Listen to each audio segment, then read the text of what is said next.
कृष्ण। आज हम बात करेंगे कि मान्यता अनुसार हमारे लड्डू गोपाल जी यानी कि हमारे श्री कृष्ण भगवान जी ठाकुर जी को किन चीजों का भोग लगाना वर्जित है।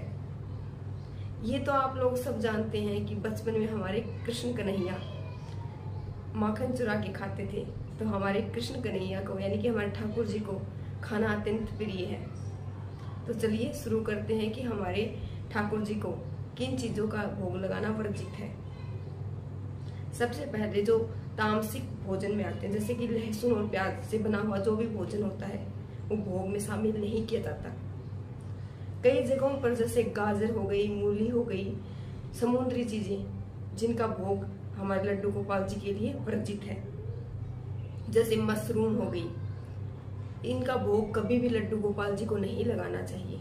मसूर की दाल, इसका भी भोग कभी भी लड्डू गोपाल जी को नहीं लगाना चाहिए। समुद्री जितने भी सब्जियां हैं, जितनी भी दालें हैं, उनका भोग हमारे ठाकुर जी को नहीं लगता। हमारे ठाकुर जी नाराज हो सकते हैं इन चीजों से।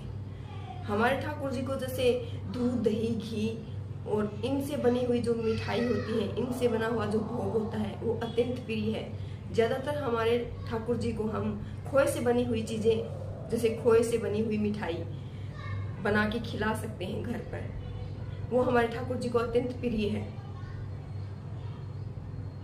हमारे ठाकुर जी को हम हलवा, खीर, मिश्री, माखन इनका भोग लगा सकते हैं। और ज्यादातर लोग मतलब मिर्ची का, जैसे ज्यादा तेल वाली चीजें हो गई, ज्यादा मसाले वाली चीजें हो गई, इनका भोग लगाते हैं। इनका भोग भी नहीं लगाना चाहिए। कम तेल, कम मसाले वाले मतलब भोजन का भोग लगा सकते हैं, जिसमें मिर्ची भी कम हो, तेल भी कम हो, ऐसी चीजों का हम भोग लगा सकते हैं। क्योंकि ये बाल रूप में है तो इनको एक बच्चे की तरह मतलब भोग लगाना चाहिए।